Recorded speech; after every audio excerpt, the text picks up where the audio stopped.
3. Lizaveta Ivanovna had scarcely taken off her hat and cloak when the Countess sent for her and again ordered her to get the carriage ready. The vehicle drew up before the door, and they prepared to take their seats. Just at the moment when 2 footmen were assisting the old lady to enter the carriage, Lizaveta saw her engineer standing close beside the wheel. He grasped her hand. Alarm caused her to lose her presence of mind, and the young man disappeared, but not before he had left a letter between her fingers.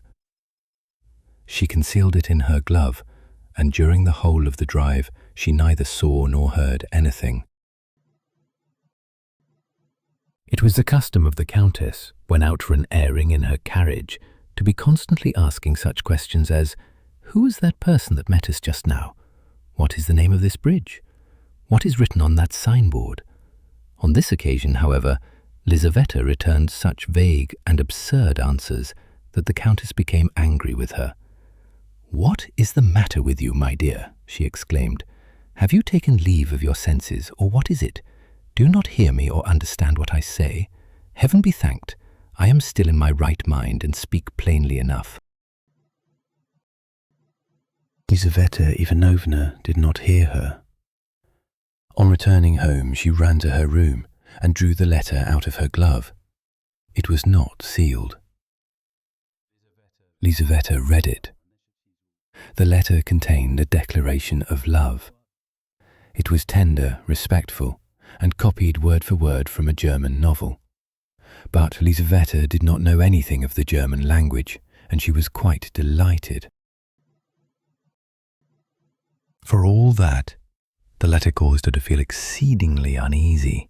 For the first time in her life, she was entering into secret and confidential relations with a young man. His boldness alarmed her. She reproached herself for her imprudent behavior and knew not what to do. Should she cease to sit at the window and, by assuming an appearance of indifference towards him, put a check upon the young officer's desire for further acquaintance with her? Should she send his letter back to him, or should she answer him in a cold and decided manner? There was nobody to whom she could turn in her perplexity, for she had neither female friend nor adviser.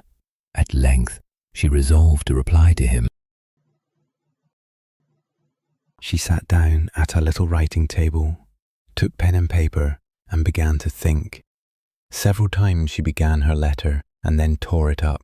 The way she had expressed herself seemed to her either too inviting or too cold and decisive. At last she succeeded in writing a few lines with which she felt satisfied. "I am convinced," she wrote, "that your intentions are honourable, and that you do not wish to offend me by any imprudent behaviour, but our acquaintance must not begin in such a manner. I return you your letter, and I hope that I shall never have any cause to complain of this undeserved slight." The next day, as soon as Hermann made his appearance, Lizaveta rose from her embroidery, went into the drawing-room, opened the ventilator, and threw the letter into the street, trusting that the young officer would have the perception to pick it up. Hermann hastened forward, picked it up, and then repaired to a confectioner's shop. Breaking the seal of the envelope, he found inside it his own letter and Lizaveta's reply.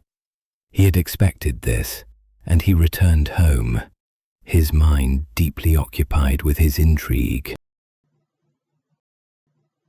3 days afterwards, a bright-eyed young girl from a milliner's establishment brought Lizaveta a letter.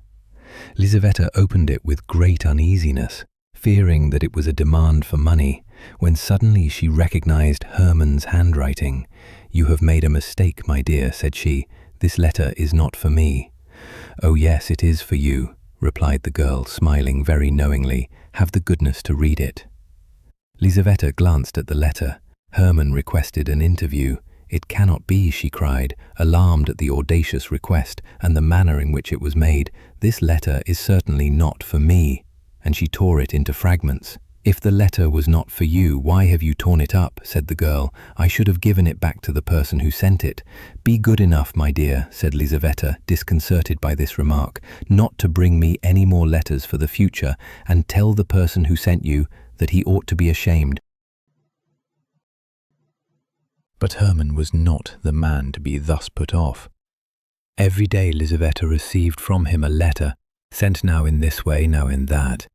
They were no longer translated from the German.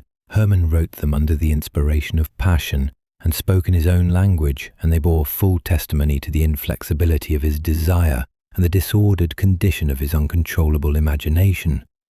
Lisaveta no longer thought of sending them back to him. She became intoxicated with them and began to reply to them, and little by little her answers became longer and more affectionate. At last she threw out of the window to him the following letter. This evening there is going to be a ball at the embassy. The Countess will be there. We shall remain until 2 o'clock. You have now an opportunity of seeing me alone. As soon as the Countess is gone, the servants will very probably go out, and there will be nobody left but the Swiss. But he usually goes to sleep in his lodge. Come about 11:30. Walk straight upstairs. If you meet anybody in the anteroom, ask if the Countess is at home. You will be told no, in which case there will be nothing left for you to do but to go away again. But it is most probable that you will meet nobody. The maidservants will all be together in one room. On leaving the anteroom, turn to the left and walk straight on until you reach the Countess's bedroom. In the bedroom, behind a screen, you will find 2 doors. The one on the right leads to a cabinet, which the Countess never enters. The one on the left leads to a corridor, at the end of which is a little winding staircase. This leads to my room. Hermann trembled like a tiger as he waited for the appointed time to arrive. At 10 o'clock in the evening, he was already in front of the Countess's house. The weather was terrible. The wind blew with great violence. The sleety snow fell in large flakes. The lamps emitted a feeble light. The streets were deserted. From time to time a sledge, drawn by a sorry-looking hack, passed by on the lookout for a belated passenger. Hermann was enveloped in a thick overcoat and felt neither wind nor snow. At last the Countess's carriage drew up. Hermann saw 2 footmen carry out in their arms the bent form of the old lady, wrapped in sable fur, and immediately behind her, clad in a warm mantle and with her head ornamented with a wreath of fresh flowers, followed Lisaveta. The door was closed. The carriage rolled away heavily through the yielding snow. The porter shut the street door. The windows became dark. Hermann began walking up and down near the deserted house. At length he stopped under a lamp and glanced at his watch. It was 20 minutes past 11. He remained standing under the lamp, his eyes fixed upon the watch, impatiently waiting for the remaining minutes to pass. At 11:30 precisely, Hermann ascended the steps of the house and made his way into the brightly illuminated vestibule. The porter was not there. Hermann hastily ascended the staircase, opened the door of the anteroom and saw a footman sitting asleep in an antique chair by the side of a lamp. With a light, firm step, Hermann passed by him. The drawing room and dining room were in darkness, but a feeble reflection penetrated thither from the lamp in the anteroom. Hermann reached the Countess's bedroom. Before a shrine which was full of old images, a golden lamp was burning. Faded stuffed chairs and divans with soft cushions stood in melancholy symmetry around the room, the walls of which were hung with China silk. On one side of the room hung 2 portraits painted in Paris by Madame Lebrun. One of these represented a stout, red-faced man of about 40 years of age in a bright green uniform and with a star upon his breast. The other, a beautiful young woman with an aquiline nose, forehead curls, and a rose in her powdered hair. In the corners stood porcelain shepherds and shepherdesses, dining room clocks from the workshop of the celebrated Lefroy, bandboxes, roulettes, fans, and the various playthings for the amusement of ladies that were in vogue at the end of the last century, when Montgolfier's balloons and Mesmer's magnetism were the rage. Hermann stepped behind the screen. At the back of it stood a little iron bedstead. On the right was the door which led to the cabinet, on the left the other which led to the corridor. He opened the latter and saw the little winding staircase which led to the room of the poor companion, but he retraced his steps and entered the dark cabinet. The time passed slowly. All was still. The clock in the drawing-room struck 12. The strokes echoed through the room one after the other, and everything was quiet again. Herman stood leaning against the cold stove. He was calm, his heart beat regularly, like that of a man resolved upon a dangerous but inevitable undertaking. 1 o'clock in the morning struck, then 2, and he heard the distant noise of carriage wheels, and involuntary agitation took possession of him. The carriage drew near and stopped. He heard the sound of the carriage steps being let down. All was bustle within the house. The servants were running hither and thither. There was a confusion of voices, and the rooms were lit up. 3 antiquated chambermaids entered the bedroom, and they were shortly afterwards followed by the Countess, who, more dead than alive, sank into a Voltaire armchair. Herman peeped through a chink. Lizaveta Ivanovna passed close by him, and he heard her hurried steps as she hastened up the little spiral staircase. For a moment, his heart was assailed by something like a pricking of conscience. But the emotion was only transitory, and his heart became petrified as before. Countess began to undress before her looking-glass. Her rose-bedecked cap was taken off, and then her powdered wig was removed from off her white and closely cut hair. Hairpins fell in showers around her. Her yellow satin dress, brocaded with silver, fell down at her swollen feet. Herman was a witness of the repugnant mysteries of her toilette.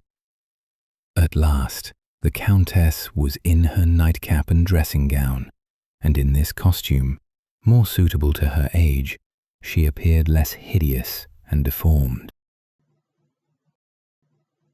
Like all old people in general, the Countess suffered from sleeplessness. Having undressed, she seated herself at the window in a Voltaire armchair and dismissed her maids. The candles were taken away, and once more the room was left with only one lamp burning in it. The Countess sat there looking quite yellow, mumbling with her flaccid lips and swaying to and fro. Her dull eyes expressed complete vacancy of mind, and looking at her one would have thought that the rocking of her body was not a voluntary action of her own, but was produced by the action of some concealed galvanic mechanism. Suddenly the death-like face assumed an inexplicable expression. The lips ceased to tremble. The eyes became animated. Before the Countess stood an unknown man. "Do not be alarmed, for heaven's sake, do not be alarmed," said he in a low but distinct voice. "I have no intention of doing you any harm. I have only come to ask a favor of you." The old woman looked at him in silence, as if she had not heard what he had said. Herman thought that she was deaf, and bending down towards her ear, he repeated what he had said. The aged Countess remained silent as before.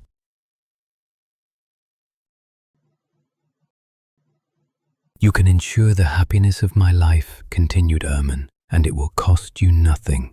I know that you can name 3 cards in order." Herman stopped. The Countess appeared now to understand what he wanted. She seemed as if seeking for words to reply. "It was a joke," she replied at last. "I assure you it was only a joke." "There is no joking about the matter," replied Herman angrily. "Remember Chaplitsky, whom you helped to win." The Countess became visibly uneasy. Her features expressed strong emotion, but they quickly resumed their former immobility. "Can you not name me these 3 winning cards?" continued Herman. The Countess remained silent. Herman continued, "For whom are you preserving your secret? For your grandsons? They are rich enough without it. They do not know the worth of money. Your cards would be of no use to a spendthrift. He who cannot preserve his paternal inheritance will die in want, even though he had a demon at his service. I am not a man of that sort. I know the value of money. Your 3 cards will not be thrown away upon me. Come." He paused and tremblingly awaited her reply. The Countess remained silent. Herman fell upon his knees. "If your heart has ever known the feeling of love," said he, "if you remember its rapture, if you have ever smiled at the cry of your newborn child, if any human feeling has ever entered into your breast, I entreat you by the feelings of a wife, a lover, a mother, by all that is most sacred in life, not to reject my prayer. Reveal to me your secret. Of what use is it to you? Maybe it is connected with some terrible sin, with the loss of eternal salvation, with some bargain with the devil. Reflect. You are old. You have not long to live. I am ready to take your sins upon my soul. Only reveal to me your secret. Remember that the happiness of a man is in your hands, that not only I, but my children and grandchildren will bless your memory and reverence you as a saint." The old Countess answered not a word. Herman rose to his feet. "You old hag," he exclaimed, grinding his teeth, "then I will make you answer." With these words he drew a pistol from his pocket. At the sight of the pistol, the Countess for the second time exhibited strong emotion. She shook her head and raised her hands as if to protect herself from the shot. Then she fell backwards and remained motionless. "Come, an end to this childish nonsense," said Herman, taking hold of her hand. "I ask you for the last time, will you tell me the names of your 3 cards, or will you not?" The Countess made no reply. Herman perceived that she was dead.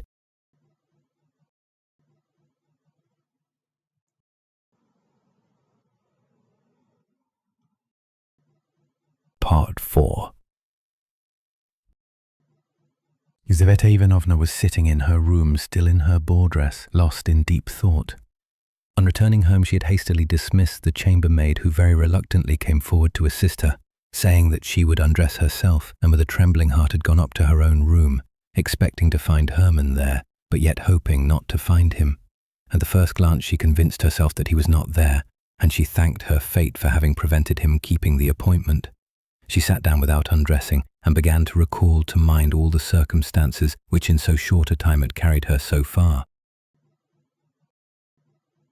It was not 3 weeks since the time when she first saw the young officer from the window, and yet she was already in correspondence with him, and he had succeeded in inducing her to grant him a nocturnal interview. She knew his name only through his having written it at the bottom of some of his letters. She had never spoken to him, had never heard his voice, and had never heard him spoken of until that evening.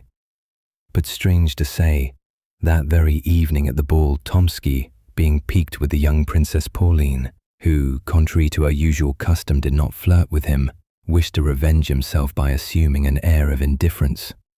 He therefore engaged Lizaveta Ivanovna and danced an endless mazurka with her. During the whole of the time he kept teasing her about her partiality for engineer officers. He assured her that he knew far more than she imagined, and some of his jests were so happily aimed that Lizaveta thought several times that her secret was known to him. "From whom have you learnt all this?" she asked, smiling. "From a friend of a person very well known to you," replied Tomsky, "from a very distinguished man." "And who is this distinguished man?" "His name is Herman." Lizaveta made no reply, but her hands and feet lost all sense of feeling. "This Herman," continued Tomsky, "is a man of romantic personality. He has the profile of a Napoleon and the soul of a Mephistopheles. I believe that he has at least 3 crimes upon his conscience." "How pale you have become." "I have a headache." "But what did this Herman, or whatever his name is, tell you?" "Herman is very much dissatisfied with his friend. He says that in his place he would act very differently. I even think that Herman himself has designs upon you. At least he listens very attentively to all that his friend has to say about you." "And where has he seen me?" "In church, perhaps, or on the parade. God alone knows where. It may have been in your room while you were asleep, for there is nothing that he—" 3 ladies approaching him with the question, "Oubliez-vous regret?" interrupted the conversation, which had become so tantalizingly interesting to Lizaveta. The lady chosen by Tomsky was the Princess Pauline herself. She succeeded in effecting a reconciliation with him during the numerous turns of the dance, after which he conducted her to her chair. On returning to his place, Tomsky thought no more either of Herman or Lizaveta. She longed to renew the interrupted conversation, but the mazurka came to an end, and shortly afterwards the old countess took her departure. Tomsky's words were nothing more than the customary small talk of the dance, but they sank deep into the soul of the young dreamer. The portrait, sketched by Tomsky, coincided with the picture she had formed within her own mind, and thanks to the latest romances, the ordinary countenance of her admirer became invested with attributes capable of alarming her and fascinating her imagination at the same time. She was now sitting with her bare arms crossed and with her head, still adorned with flowers, sunk upon her uncovered bosom. Suddenly the door opened and Herman entered. She shuddered. "Where were you?" she asked in a terrified whisper. "In the old countess's bedroom," replied Herman. "I have just left her. The countess is dead." "My God, what do you say?" "And I'm afraid," added Herman, "that I am the cause of her death." Lizaveta looked at him, and Tomsky's words found an echo in her soul. This man has at least 3 crimes upon his conscience. Herman sat down by the window near her and related all that had happened. Lizaveta listened to him in terror. So all those passionate letters, those ardent desires, this bold, obstinate pursuit, all this was not love. Money. That was what his soul yearned for. She could not satisfy his desire and make him happy. The poor girl had been nothing but the blind tool of a robber, of the murderer of her aged benefactress. "You are a monster," said Lizaveta at last. "I did not wish for her death," replied Herman. "My pistol was not loaded." Both remained silent. The day began to dawn. Lizaveta extinguished her candle. A pale light illumined her room. She wiped her tear-stained eyes and raised them towards Herman. He was sitting near the window, with his arms crossed and with a fierce frown upon his forehead. In this attitude he bore a striking resemblance to the portrait of Napoleon. This resemblance struck Lizaveta even. "How shall I get you out of the house?" said she at last. "I thought of conducting you down the secret staircase, but in that case it would be necessary to go through the countess's bedroom, and I am afraid. Tell me how to find this secret staircase. I will go alone." Lizaveta arose, took from her drawer a key, handed it to Herman, and gave him the necessary instructions. Herman pressed her cold, limp hand, kissed her bowed head, and left the room. He descended the winding staircase, and once more entered the countess's bedroom. The dead old lady sat as if petrified. Her face expressed profound tranquillity. Herman stopped before her and gazed long and earnestly at her, as if he wished to convince himself of the terrible reality. At last he entered the cabinet, felt behind the tapestry for the door, and then began to descend the dark staircase, filled with strange emotions. Down this very staircase, thought he. Perhaps coming from the very same room, and at this very same hour 60 years ago, there may have glided in an embroidered coat, with his hair dressed à l'oiseau royal and pressing to his heart his three-cornered hat, some young gallant who has long been mouldering in the grave, but the heart of his aged mistress has only today ceased to beat. At the bottom of the staircase, Hermann found a door which he opened with the key, and then traversed a corridor which conducted him into the street.